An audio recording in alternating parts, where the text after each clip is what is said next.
बचपन से हम सुनते आते हैं कि माँ बाप के चरणों में स्वर्ग होता है। उनकी सेवा से बड़ा कोई धर्म नहीं और कोई बड़ा पुण्य नहीं, लेकिन न जाने क्यों बड़े होते ही हम ये सब भूल जाते हैं। इस भावुक कहानी को पढ़कर शायद कुछ लोगों को वो सारी बातें याद आ जाएगी। दीदी, याद तो है ना, कल माँ का श्राद्ध है। हमने बड़ी पूजा रखी है उनके आत्मा की शांति के लिए, इसलिए आपको सह परिवार के साथ आना ही है। रूही अपनी नंदन कोमल को फोन पर कहती है।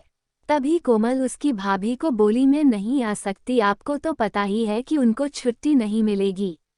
अरे दीदी, ऐसे कैसे? माँ के जमाई और बेटी उनके श्राद्ध में नहीं आएंगे तो उनको शांति कैसे मिलेगी? इसलिए आपको आना ही पड़ेगा, बाकी मुझे कुछ भी नहीं पता। इतना बोलकर रूही ने फोन रख दिया। इधर कोमल पुरानी यादों में खो गई। जब उसके पापा की मृत्यु हो गई थी तभी कोमल अपने मायके गई हुई थी।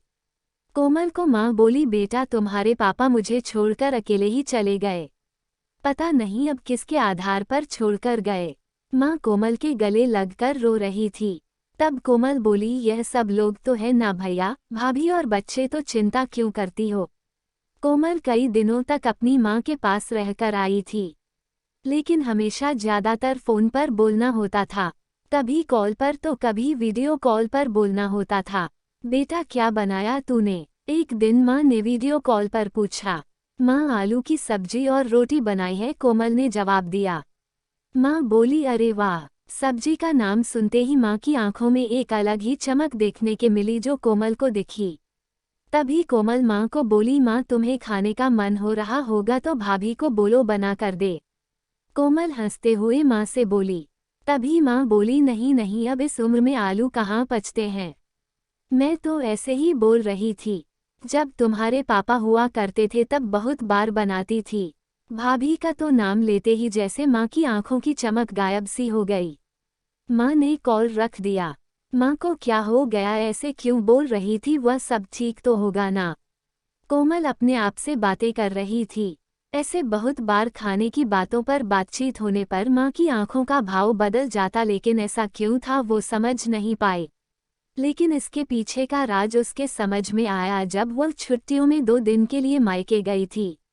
एक दिन कोमल माँ के कमरे में माँ के साथ गपशप कर रही थी, तभी दीदी खाना खाने चलो। रूही माँ के कमरे में आकर कोमल को बोली, चलो माँ तुम भी खाना खा लो। कोमल उठते उठते हुए बोली, अरे दीदी नहीं नहीं, माँ को क्यों तकलीफ देना, वह यहीं पर ही खाना खा लेगी। आप चलो, रूही बोली। लेकिन भाभी, लेकिन वेकिंग कुछ नहीं दीदी, आप चलो, माँ के घुटनों में दर्द होता है, इसलिए माँ कमरे में ही खाना खाती है। रूही स्पष्ट रूप से बोलती है। तो फिर भाभी मेरा भी खाना यहीं पर लाओ, हम दोनों साथ में खाना खाएंगे, ऐसे कोमल अपने भाभी को कहती है। इस पर रूही कुछ नहीं बोल पाई, लेकिन कोमल को साफ तरीके से समझ में आ गया कि रूही को यह सब पसंद नहीं आया। वह चुपचाप वहां से निकल गई और थाली में पूरी सब्जी, रायता, अचार लेकर आई और माँ के लिए खिचड़ी।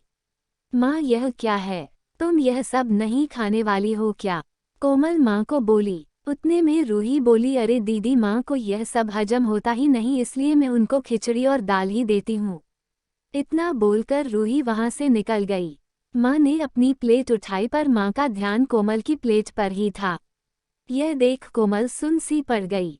उसने माँ के मुंह में एक पूरी का निवाला डाला, लेकिन माँ ने मना कर दिया।